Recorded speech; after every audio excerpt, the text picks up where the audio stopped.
नमस्कार। Sanskrit online classes में आप सभी का स्वागत है। पिछली क्लास में हमने वाल्मीकि रामायण के बालकांड के प्रथम सर्ग के अंतर्गत कुछ महत्वपूर्ण पद्यों को लेकर के चर्चा की थी। आज हम उसी क्रम को आगे बढ़ाते हुए आगे के जो हमारे पद्य हैं उनको लेकर के हम चर्चा करेंगे। तो आइए शुरू करते हैं। हमारा अगला पद्य है, बालीनश्च बलम तत्र कथयामास वानरः सुग्रीवः संकितश्चासि नित्यं वीर्येण राघवे। अब यहाँ जो सुग्रीव है वह श्री राम का पराक्रम जो है उसको लेकर के आशंकित है। तो उसी का वर्णन इस पद्य में किया गया है। तो देखिए कि तत्र च वानर है, अर्थात वहाँ पर उसके पश्चात वानर है, अर्थात वानरों में सर्वश्रेष्ठ सुग्रीव है, अर्थात सुग्रीव राजा सुग्रीव राघवे वीर्येण संकित आसीत। राघवे अर्थात रघुकुल में उत्पन्न श्री राम के वीर्येण अर्थात पराक्रम को लेकर के, बल को लेकर के, वीर्य को लेकर के संकित है आसीत, आशंकित था। तो वह सुग्रीव जो है वानरों में श्रेष्ठ श्री राम के पराक्रम को लेकर के वह आशंकित था। अतः इसलिए बालिनः बलम नित्यम कथयामास, इसलिए वह बाली के बल के लिए बार बार उन्हें बता रहा था। सुग्रीव जो है बार बार श्री राम के सामने बाली के बल की बातें निरंतर कर रहा था, ताकि वह श्री राम जो है वो बाली के बल को पहचान ले कि वह कितना पराक्रमी है। क्योंकि श्री राम के बल को लेकर के, पराक्रम को लेकर के सुग्रीव जो है वह अत्यधिक ही आशंकित था, और वह इसीलिए बाली के बल की बातों का वह बार बार उस श्री राम के सामने प्रयोग कर रहा था। तो इसी का वर्णन इस पद्य में किया गया है। आगे देखिए, राघव प्रत्यार्थम तू दुंदुभेः कायम उत्तमम दर्शयामास सुग्रीवो महापर्वत सन्निभम। अब यहाँ श्री राम को पराक्रम के दिखाने के लिए कि बाली का जो पराक्रम हो वो कितना है, उसके लिए दुंदुभी नामक जो राक्षस है उसके विशालकाय शरीर का जो अस्थि पंजर है उसको वह दिखाता है। तो देखिए, सुग्रीव है अर्थात सुग्रीव वानरों में श्रेष्ठ सुग्रीव, राघव प्रत्यार्थम अर्थात रघुवंश में उत्पन्न श्री राम को अपनी बात का विश्वास दिलाने के लिए कि बाली जो है वो अत्यधिक ही पराक्रमी है, इस बात का विश्वास दिलाने के लिए महापर्वत सन्निभम अर्थात विशाल पर्वत के समान दिखाई देने वाले दुंदुभेः अर्थात दुंदुभी नामक राक्षस के उत्तम कायम अर्थात विशाल काय शरीर के दर्शयाम अर्थात अस्थि पंजर को दिखाया। तो सुग्रीव जो है श्री राम को अपनी बात का विश्वास दिलाने के लिए दुंदुभी नामक राक्षस के विशालकाय शरीर के अस्थि पंजर को दिखाया, ताकि श्री राम को यह विश्वास हो जाए कि बाली जो है वो अत्यधिक ही बलशाली है, अत्यधिक ही पराक्रमी है। तो इसी का वर्णन इस पद्य में किया गया है। अगला पद्य देखिए, उत्स्मयित्वा महाबाहु प्रेक्ष्य चास्ति महाबलः पादागुष्ठेन चिक्षेप संपूर्णम दश योजनम।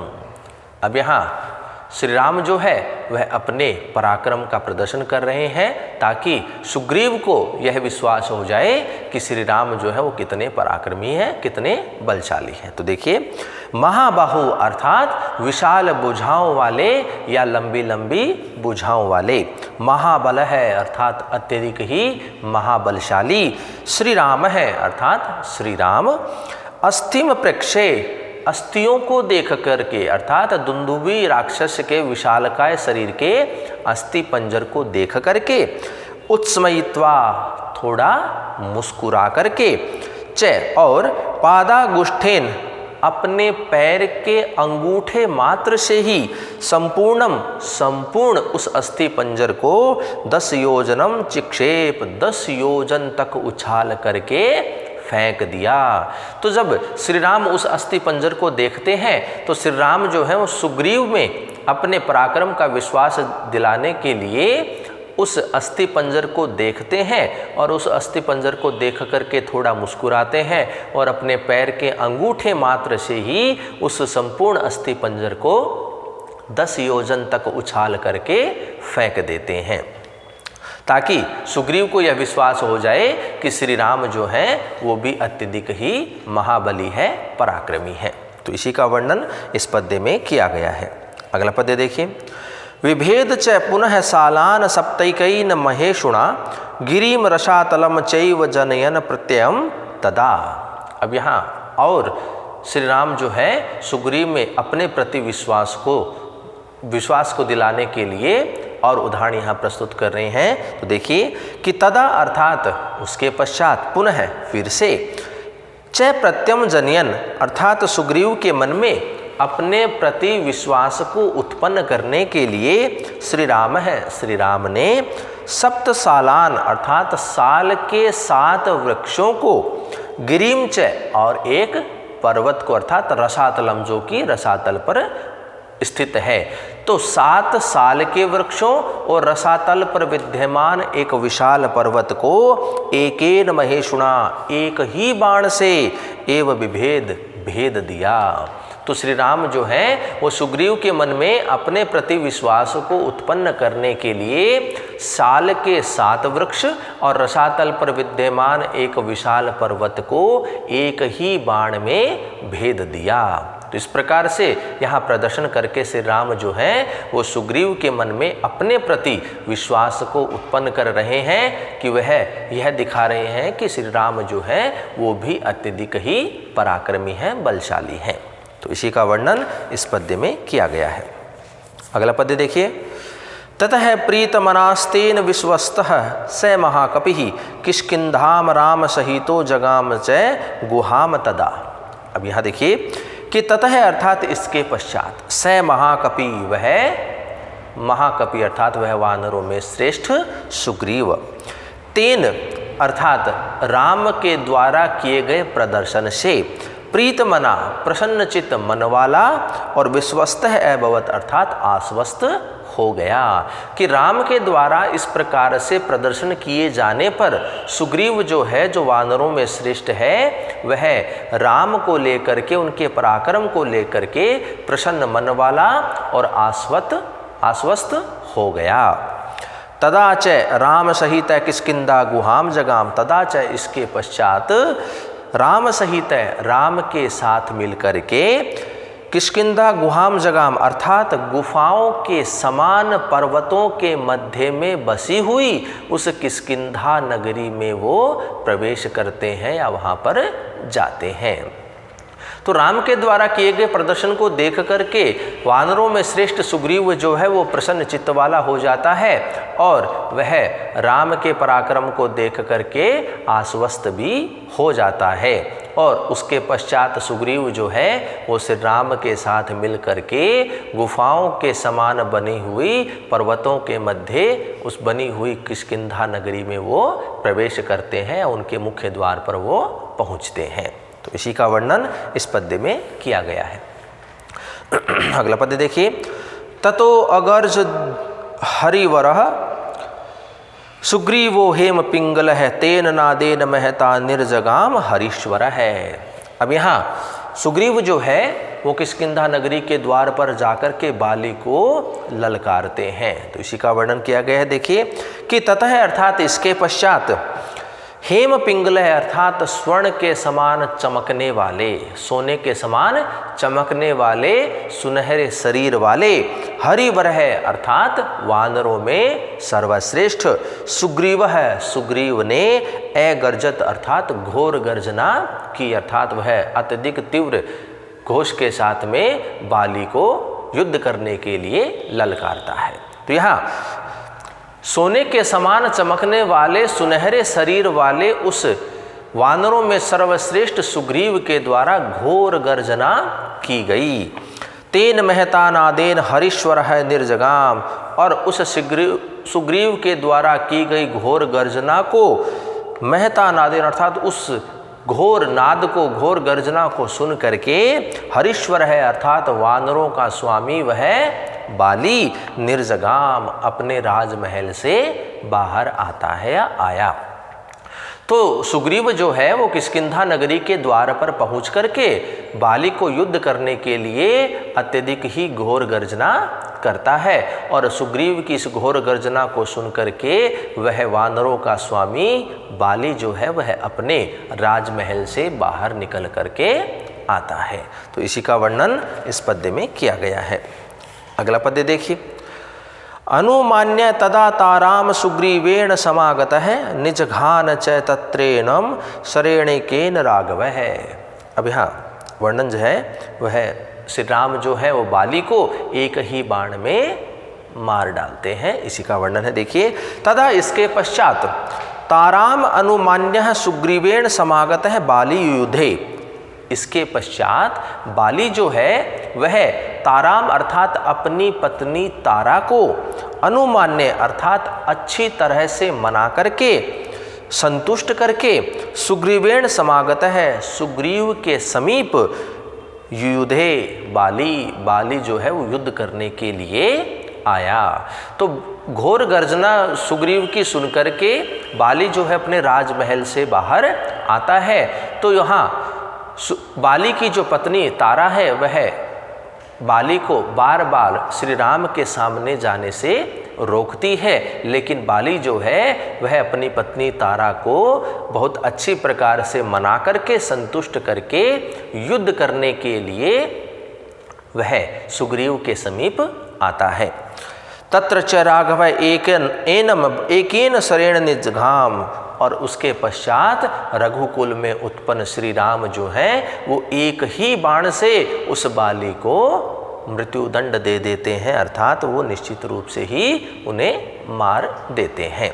तो बाली जो है वह सुग्रीव से युद्ध करने के लिए बाहर आता है, जिसके लिए तारा जो है बाली की पत्नी वह बाली को रोकती है बाहर जाने से, लेकिन बाली जो है वह अपनी पत्नी तारा को अच्छी तरह से समझा करके मना करके और संतुष्ट करके वह युद्ध करने के लिए सुग्रीव के समीप आता है। और ऐसा देख करके श्री राम जो है रघुकुल में उत्पन्न श्री राम एक ही बाण में उस बाली को निश्चित रूप से ही मार देते हैं। तो इसी का वर्णन इस पद्य में किया गया है। अगला पद्य देखिए। ततः सुग्रीव वचनाद्धत्वा बालिन महावे सुग्रीवमेव तद राज्ये राघव प्रत्यपादयत।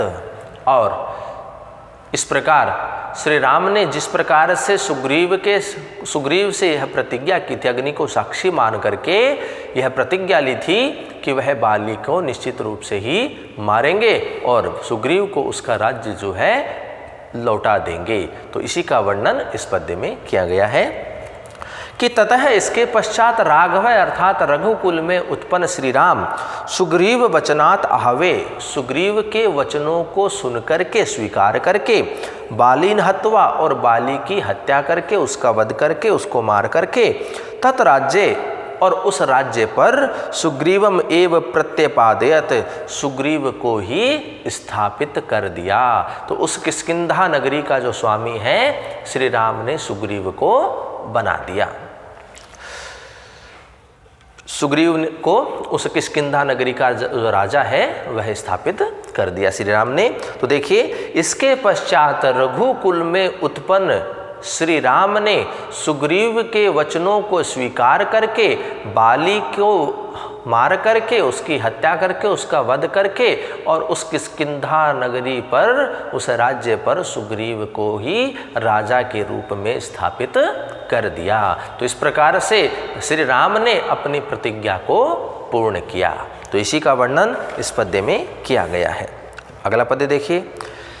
स च सर्वान् समानीय वानरान् वानरशभः दिशः प्रस्थापयामास दिदृक्षुर जनकात्मजाम। अब सुग्रीव जो है वह अपनी प्रतिज्ञा को पूरी कर रहा है और जनक की पुत्री अर्थात माता सीता को ढूंढने के लिए वह अपनी संपूर्ण वानर सेना को सभी दिशाओं में भेज देते हैं। तो इसी का वर्णन किया गया है इस पद्य में। देखिए, वानरश्व है अर्थात वानरों में सर्वश्रेष्ठ, स अर्थात वह सुग्रीव, जनक आत्मजाम दिदृक्षु, जनक आत्मजा अर्थात जनक की पुत्री सीता को ढूंढने के लिए, खोजने के लिए, तलाश करने के लिए सर्वान वानरान, समस्त वानरों को समानीय बुला करके दिशा, सभी दिशाओं में प्रस्थापयामास, अर्थात उनको भेज दिया। तो अब सुग्रीव जो है माता सीता को ढूंढने की अपनी प्रतिज्ञा को पूर्ण करने का यहाँ पर अब प्रारंभ करने हैं कार्य को। और सुग्रीव जो है, जो कि वानरों में सर्वश्रेष्ठ है, तो जनक की जो पुत्री है सीता, उसे ढूंढने के लिए, उसे खोजने के लिए अपने समस्त वानर सेना को बुलाते हैं और उन्हें सभी दिशाओं में भेज देते हैं। तो इसी का वर्णन इस पद्य में किया गया है। अगला पद्य देखिए। ततो गृधस्य वचनात् संपातेर हनुमान बलि शतयोजन विस्तीर्णम पुपुल्वे लवणार्णवम। अब यहाँ महाबली जो हनुमान है वह विशाल समुद्र को पार करके सीता को ढूंढने के लिए जाते हैं। तो इसी का वर्णन है, देखिए कि ततः अर्थात इसके पश्चात सुग्रीव के द्वारा अपने समस्त वानर सेनाओं को अलग अलग दिशाओं में भेजने के पश्चात बली हनुमान अर्थात महाबलशाली हनुमान संपाते गृधस्य वचनात्, संपाति नाम के गिद्ध के वचनों से शतयोजन विस्तीर्णम, 100 योजन तक फैले हुए, लवणार्णवम अर्थात खारे पानी से युक्त, लवण से युक्त, पुपुल्वे अर्थात विशाल उस महासागर को पार किया। तो हाँ, अलग अलग दिशाओं में वानर सेना के जाने पर एक दिशा में महाबलशाली हनुमान जो है वो संपाति नामक गिद्ध के वचनों को सुन करके विशाल महासमुद्र को पार करके, अर्थात जो कि अत्यधिक ही खारे पानी से युक्त है, ऐसे उस विशाल समुद्र को उन्होंने 100 योजन तक जो फैला हुआ है, ऐसे उस विशाल समुद्र को महाबलशाली हनुमान ने पार किया। तो इसी का वर्णन इस पद्य में किया गया है। अगला पद्य देखिए। तत्र लंकाम समासाध्य पुरीम रावण पालिताम ददर्श सीताम ध्यानतीम अशोकवनिकाम गताम। अब महाबलशाली हनुमान जो है वो लंकापुरी में पहुंचते हैं और वहां पर सीता को प्रत्यक्ष रूप से देखते हैं। तो देखिए इसी का वर्णन किया गया है। तत्र अर्थात वहां पर अर्थात समुद्र को पार करने के पश्चात हनुमान जो है रावण पालिताम, रावण के द्वारा पाली जाने वाली लंकामपुरी, लंका नामक नगरी में समासाध्य अर्थात वहाँ पहुँच करके अशोक वनिकाम गताम, अशोक वाटिका उद्यान में पहुँच करके गताम अर्थात वहाँ पर बैठाई हुई, ध्यायंतीम और श्री राम का ध्यान करती हुई, सीताम ददर्श सीता को प्रत्यक्ष रूप से देखा। तो महाबलशाली हनुमान जो है उस महासमुद्र को पार करके रावण के द्वारा पाली जाने वाली लंका नामक नगरी में पहुंच करके और वहां अशोक वाटिका उद्यान में पहुंच करके बैठाई गई और श्री राम का ध्यान करती हुई सीता को प्रत्यक्ष रूप से देखा। तो इसी का वर्णन इस पद्य में किया गया है। अगला पद्य देखिए। निवेदित्वाभिज्ञानं प्रवृत्तिं विनिविद्य च समाश्वासस्य च वैदेहीं मर्दयामास तोरणम। अब यहाँ श्री हनुमान जो हैं वो सीता को भगवान श्री राम के द्वारा एक पहचान के रूप में दी हुई मुद्रिका को सीता को समर्पित करते हैं और संपूर्ण वृतांत जो है वो सीता को सुनाते हैं। तो इसी का वर्णन इस पद्य में किया गया है। देखिए अभिज्ञानम, अभिज्ञानम अर्थात पहचान के, जिसको देख करके पहचान किया जा सके, याद किया जा सके।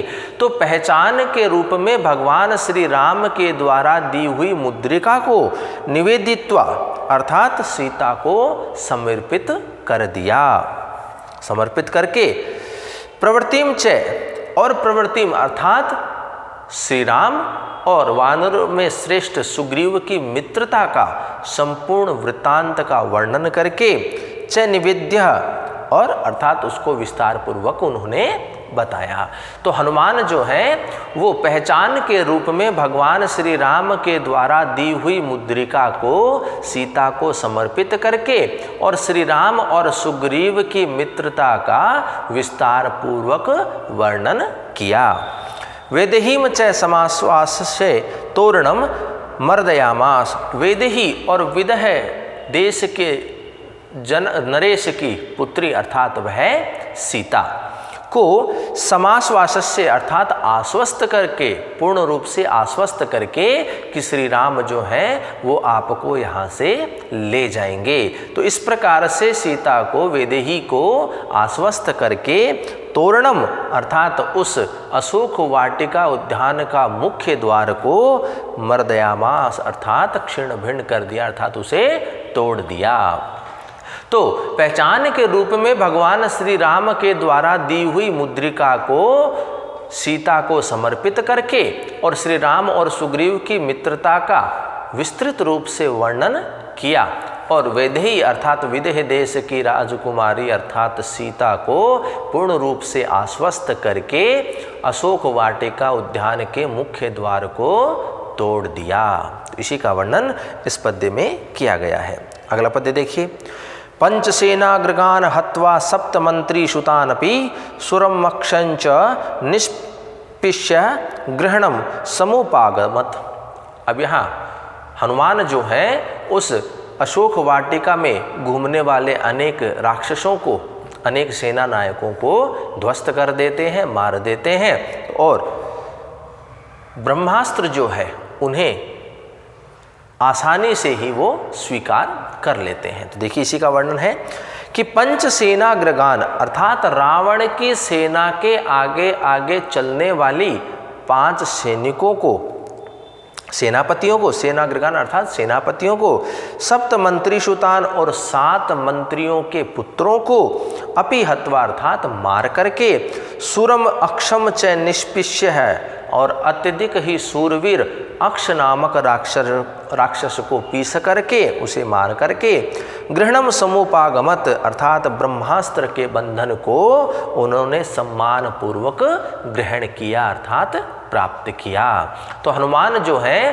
रावण की सेना के आगे चलने वाले 5 सेनापतियों को और 7 मंत्रियों के पुत्रों को मार करके अत्यधिक सूरवीर अक्ष नामक राक्षस को पीस करके अर्थात उसे मार करके ब्रह्मास्त्र के बंधन को पूरे सम्मान पूर्वक ग्रहण किया अर्थात उसे प्राप्त किया। तो इसी का वर्णन इस पद्य में किया गया है। आगे के पद्य देखिए। अस्त्रेणोन्मुक्तात्मनं ज्ञात्वा पितामहाद वरात मर्शयन् राक्षसान् वीरो यन्त्रिणस्तान्यदृच्छया ततो दग्ध्वा पुरीं लंकामृते सीतां च मैथिलीं रामाय प्रियमाख्यातुं पुनरायान महाकपिः। अब यहाँ पर वर्णन किया गया है कि वीर है अर्थात वह बलशाली वीर, महाकपि अर्थात वह वानरों में श्रेष्ठ हनुमान, पितामहात अर्थात पितामह के, पितामह अर्थात ब्रह्मा के, वरात वर से, ब्रह्मा से प्राप्त वरदान के कारण, अस्त्रेण अस्त्र से, आत्मानाम अर्थात स्वयं को, यदृच्छयः अपनी इच्छा के अनुसार, उन्मुक्तम ज्ञात्वा मुक्त हुआ जान करके, कि भगवान ब्रह्मा के द्वारा हनुमान जी को यह वरदान प्राप्त है कि उसे कोई भी नहीं बांध सकता, किसी भी बंधन में हनुमान को नहीं बांधा जा सकता है। तो इस प्रकार के वरदान से श्री हनुमान जो है वह अपने आप को उस बंधन से मुक्त हुआ जान करके यंत्रिण है और रस्सी के रूप में अपने आप को बांधा हुआ मानकर राक्षसान मर्शयन और राक्षसों के द्वारा की हुई जो गलतियां हैं, उन्हें जो अपराध हैं उन्हें क्षमा करके ततः च मैथिलीं सीतामृते और मैथिली उस सीता को वहाँ छोड़ करके लंकापुरीम दग्ध्वा उस लंका नगरी को जला करके रामाय प्रियम आख्यातुम पुनः आयात और राम के लिए प्रिय वचनों को लेकर के वह पुनः लौट आता है। तो हनुमान जो है वो लंका नगरी को आग लगा करके पुनः वापस श्री राम के पास आ जाते हैं संपूर्ण वृत्तांत को सुनाने के लिए। एक बार पुनः इन दोनों पद्यों के अर्थ को देखिए कि वीरः महाकपि अर्थात वह वीर, वह महाबली, कपि अर्थात वह वानरों का श्रेष्ठ हनुमान, पितामहात अर्थात पितामह के, वरात अर्थात वर से या वरदान के कारण, अस्त्रेण अर्थात अस्त्र से, आत्मानम अर्थात स्वयं को, यदृच्छया अपनी इच्छा के अनुसार, उन्मुक्तम ज्ञात्वा मुक्त हुआ जान करके, यंत्रिण अर्थात रस्सी रूपी यंत्र से स्वयं को बांधे रखा, और राक्षसान मर्शयन और राक्षसों के द्वारा किए गए अपराध को क्षमा करके, मैथिलीम सीतामृते और मिथिला के राजा जनक की पुत्री उस सीता को वहीं छोड़ करके, लंकापुरीम दग्धवा लंका नगरी को जला करके, रामाय प्रियम आख्यातुम और राम के लिए प्रिय वचनों को लेकर के पुनः आयात वह श्री राम के पास लौट आता है। तो इस प्रकार हनुमान जो है वो लंकापुरी में पहुँच करके सीता को पहचान के रूप में भगवान श्री राम के द्वारा दी हुई मुद्रिका को समर्पित करके, सीता को पूर्ण रूप से आश्वस्त करके, और वहाँ लंकापुरी में अनेक सैनिकों को मार करके उस लंका नगरी को जला करके हनुमान जो है वह पुनः श्री राम के पास लौट करके आते हैं। तो इन्हीं का वर्णन इन दोनों पद्यों में किया गया है। अगला पद्य देखिए, सो अभिगम्य महात्मानं कृत्वा रामं प्रदक्षिणं न्यवेदयेद्यं य आत्मा दृष्टा सीतेति तत्वतः है। अब यहाँ हनुमान जो है वो संपूर्ण वृत्तांत को हनुमान श्री राम को सुनाते हैं। तो देखिए, सह अर्थात वह एम्यात्मा अर्थात अत्यधिक धीरज रखने वाले अर्थात हनुमान, कि वह अत्यधिक धीरज को धारण करने वाले, धैर्य को धारण करने वाले हनुमान ने महात्मा नाम अर्थात महात्माओं के समान रहने वाले रामम उस श्री राम के अभिगम में समीप जाकर के, प्रदक्षिणम उन चक्रित्वा और उनकी प्रदक्षिणा करके, तत्वतः सीता दृष्टा प्रत्यक्ष रूप से सीता को उन्होंने देखा, इति नैवेद्यत इस प्रकार से श्री हनुमान ने निवेदन किया। तो यहाँ हनुमान जो है पुनः श्री राम के पास लौट करके आते हैं, तो ऐसे अत्यधिक धीरज को धारण करने वाले श्री हनुमान ने महात्माओं के समान रहने वाले उस श्री राम के समीप आकर के उनकी प्रदक्षिणा करके प्रत्यक्ष रूप से उन्होंने साक्षात सीता के दर्शन किए, उनको देखा। इस प्रकार से हनुमान ने श्री राम के समक्ष निवेदन किया। तो इसी का वर्णन इस पद्य में किया गया है। अगला पद्य देखिए, ततः सुग्रीव सहितो गत्वा तीरम महोदधे समुद्रमक्षोभयामास शरैरादित्य सन्निभै। तो इस प्रकार से आगे देखिए कि ततः इस प्रकार इसके पश्चात सुग्रीव सहित सुग्रीव के साथ राम है वह राम महोदधे तीरम गत्वा विशाल महासागर के तट पर जाकर के आदित्य सन्निभई और सूर्य के समान अत्यधिक प्रकाशमान या तेजस्वी सरही अर्थात अपने बाणों के द्वारा समुद्रम क्षोभयामास उस समुद्र को क्षोभ कर दिया। तो यहाँ श्री राम सारे वृतांत को सुनकर के हनुमान के माध्यम से वह श्री राम जो है सुग्रीव के साथ मिल कर के उस महाविशाल समुद्र के तट पर जाकर के और सूर्य के समान तेजस्वी अपने बाणों के द्वारा समुद्र को क्षुब्ध कर देते हैं। तो इसी का वर्णन इस पद्य में किया गया है। अगला पद्य देखिए, दर्शयामास चात्मनम समुद्र सरिताम पति समुद्र वचनाच्चैवलनलम सेतुम अकार्यत। अब यहाँ श्री राम के बाणों से भयभीत होकर के समुद्र जो है वो शरीर को धारण किए हुए भगवान श्री राम के समक्ष प्रस्तुत होते हैं और नल को अपने ऊपर सेतु बनाने के लिए भी कहते हैं। तो इसी का वर्णन है, देखिए कि सरिताम पति समुद्र है अर्थात नदियों के पति रूप उस समुद्र ने आत्मनम च दर्शयाम अर्थात अपने आप को सशरीर दिखाया, शरीर रूप को धारण करके समुद्र जो है भगवान श्री राम के समक्ष उपस्थित होते हैं।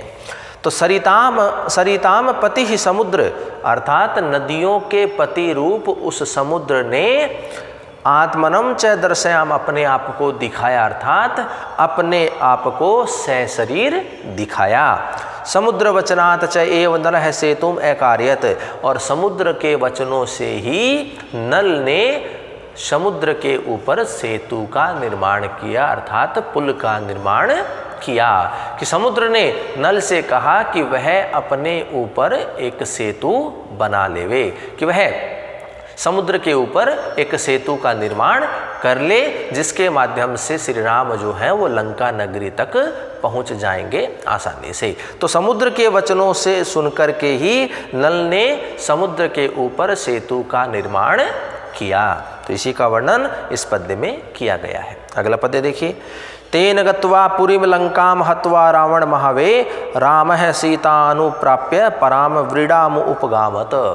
अब यहाँ श्री राम जो है वो लंकापुरी पहुंच करके रावण की हत्या करके उसको मार करके सीता को पुनः प्राप्त कर लेते हैं। तो इसी का वर्णन किया गया। देखिए कि राम है अर्थात श्री राम तेन अर्थात सुग्रीव के साथ पहुंच करके या उस पुल के माध्यम से लंकापुरीम गत्वा अर्थात लंका नगरी में पहुंच करके रावणम हत्वा और रावण की हत्या करके उसका वध करके पराम सीताम अपनी श्रेष्ठ अर्थात अपनी धर्म पत्नी सीता को पराम सीताम पराम अर्थात लक्ष्मी के समान सर्वश्रेष्ठ सीताम अर्थात अपनी पत्नी सीता को अनुप्राप्य अर्थात पुनः प्राप्त करके व्रीडाम अर्थात लज्जा का उपागमत अर्थात अनुभव किया। तो इस प्रकार श्री राम जो है उस पुल के माध्यम से लंकापुरी पहुंच करके रावण को का वध करके और लक्ष्मी के समान सर्वश्रेष्ठ अपनी धर्म पत्नी सीता को प्राप्त करके लज्जा का अनुभव किया। तो इसी का वर्णन इस पद्य में किया गया है। अगला पद्य देखिए। तामुवाच ततो रामः परुषं जन संसदि अमृष्यमाणा सा सीता विवेश ज्वलनम सती। अब यहाँ आगे वर्णन किया गया है। ततः इसके पश्चात जन संसदी अर्थात जनसभा में जनता की संसद में ताम अर्थात उस सीता जी को राम है अर्थात श्री राम ने परुषम उवाच अर्थात कठोर वचन कहे। तो इसके पश्चात जनता की संसद में जनता की सभा में सीता को श्री राम ने कठोर वचन कहे। सा सती सीता और पति धर्म को निभाने वाली उस सती सीता ने अमृष्यमाणा अर्थात सहन न करते हुए ज्वलनम विवेश अर्थात जलती हुई अग्नि में प्रवेश किया।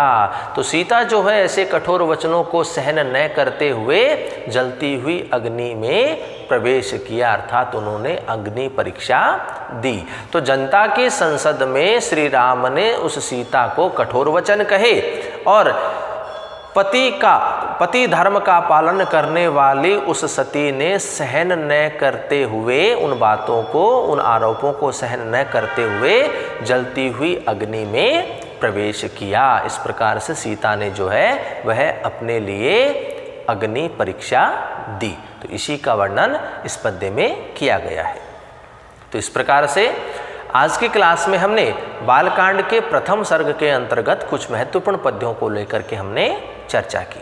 आगे के जो हमारे बचे हुए पद्य हैं उनको लेकर के चर्चा हम अगली कक्षा में करेंगे। तो आज के लिए इतना ही।